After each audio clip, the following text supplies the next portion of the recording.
Thanks for joining me on this week's episode of InTRUview. I'm Jeff Kraft, where our travels have taken us to the Motor City, Detroit, Michigan.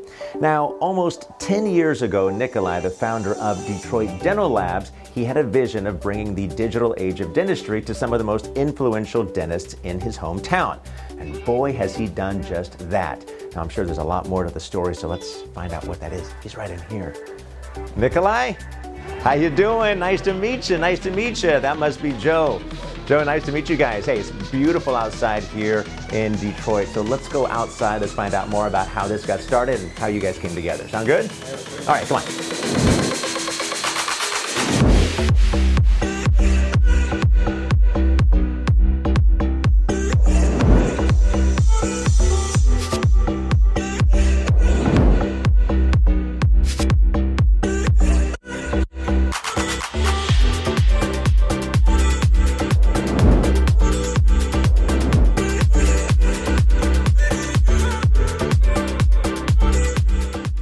Nikolai, Joe, I appreciate you guys sitting down with me. First off, I want to know, how long have you guys known each other, worked together? We've worked together for 3 years, but have known each other for the better part of a decade. And honestly, I've known Joe's girlfriend for over 20 years. Oh, is that right? Yeah, so that's kind of how we got connected. We are in Detroit. This is Motor City. What brought your family here? Tell me the history. Originally, my parents came over from Iran during the revolution. It was really just the mecca of medicine at the time, so my dad kind of decided to set up shop here because it was just the heart of it. Now, your family, again, they're in the medical industry, the lab side of the dental industry. What made you go into the lab side? The lab side kind of drew me in just because it was a place where I could really make my own hours and not have to and not have to deal with patients, to be honestly. Yeah, it's true. Joe, what is it you do in the lab? What's your role? Just try to fill in all the spots that Nick doesn't have time for, and I've kind of gotten to a place where, like, if I can do it, I don't want him wasting his time on it. You know, he's getting phone calls all day long from people trying to figure out how to do this as it's, progressing. Yeah. The all-on-4 thing is becoming more and more popular. So I try to free up as much of his time as possible.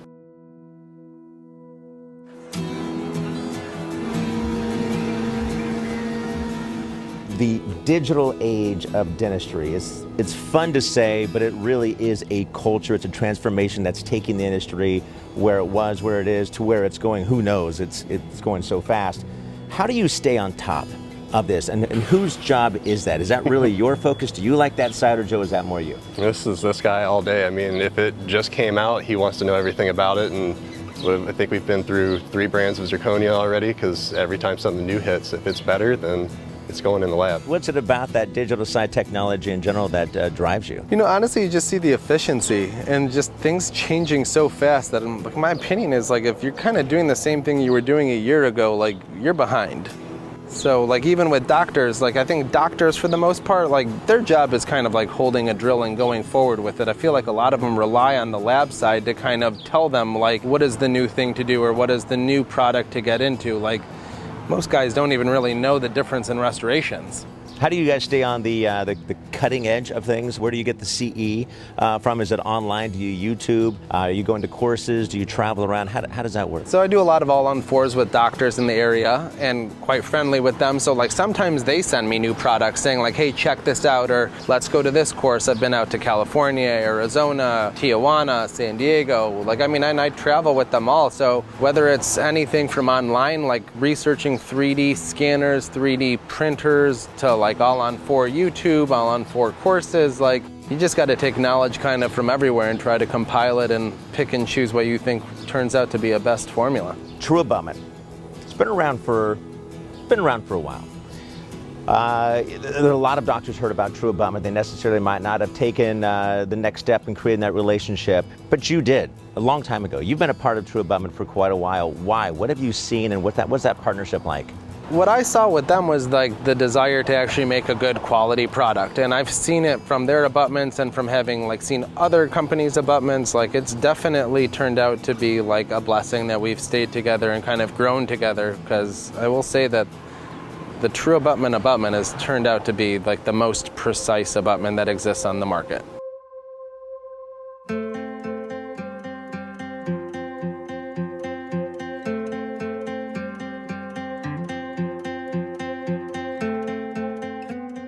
you're seen as one of the leaders, the most likable individuals here in this area specifically.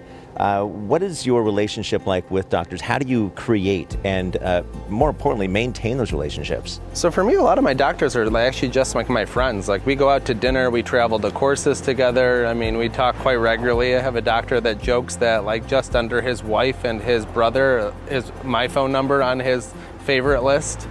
So, I mean, I think it's very crucial, like, especially in the implant world / all-on-4 world, is like, you have to be friends with your doctors. Like, you have to communicate with them. So if you don't like them, it's really going to throw a wrench in the whole process. Yeah, I mean, I guess it's like anything. If you didn't like Joe, you're not going to want to work with the guy, you know, no matter how great he is. Where do you feel like the industry will be in the next couple of years? No, I think it's. And where do you hope it's going to be also? I mean, hoping-wise, I hope mills are done for. I hope 3D printers just kind of take over, because it's made life, you know, much more efficient. And then now we've got a lot of doctors that are just setting up 3D printers in their office. So I mean, I design for a lot of guys around the country that just send me their cases, and I just have a laptop, design, and, you know, send the file right back to them. I mean, one of the favorite stories I have is I was on a bachelor party. Then I had to do a double all-on-4 case, and I just took my laptop to the side of the bar, designed it, and then sent the file back to the guy. What were you drinking at the time? What was your drink of choice? I think the question would be, what wasn't I drinking? In the next 5 years, this company that you're a part of, where do you hope it's going to be? Maybe you guys have never talked about this, but I mean, do you want to see growth? Do you want to see it expand a little bit? I would definitely like to see Nick, you know, share his skills with some other people and trying to pick up what he knows, but he's got, you know, 10 years worth of knowledge and probably $250,000 worth of extended education under his belt. So it's going to be a while. We'll just see where the technology goes. You know, artificial intelligence might bring some new things into design work, but that's not going to stop the full arch game from still being about people who really understand it. Well, let me ask you. This guy over here, he likes music, right? Oh yeah. Tell me about his music genre. Actually quite varied. As long as it can be played loud, it's good to go, you know. So a lot of house music, a lot of electronic and dance music, a lot of 80s dance music, and every once in a while he surprises me with some reggae. Is that right? Reggae? You always need a little something. I start at like 4 a.m. every day, so I try to keep going with something. There's often party lights flashing, you know. So you're like your own built-in DJ. I try to be. Yeah. You mentioned all these genres of music. I like country, not even a country guy, huh? No, not a I country. try to get him into Waylon You Jennings. like country? Just a little bit. Just a little, I, enough. Yeah. We'll break him into it.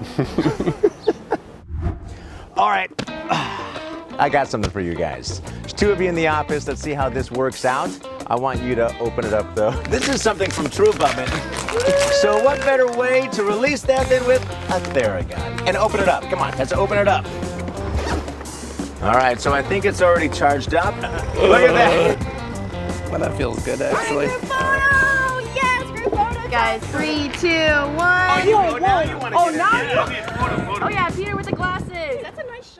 Nick, Joe, appreciate you guys sitting down with me. A lot of fun. I can see why people like you, doctors like you, they work with you. You're just a fun guy to talk to, and you leave everything out there on the floor. I like that. Pleasure seeing you, and hopefully we'll see you later for dinner. Yeah, definitely. We'll do that. Joe, keep running the office. I see who kind of runs it all anyways. All right, guys. Thanks a lot. See you later. Well, there you go. Another InTRUview wrapped up. Join me next time, won't ya? See ya.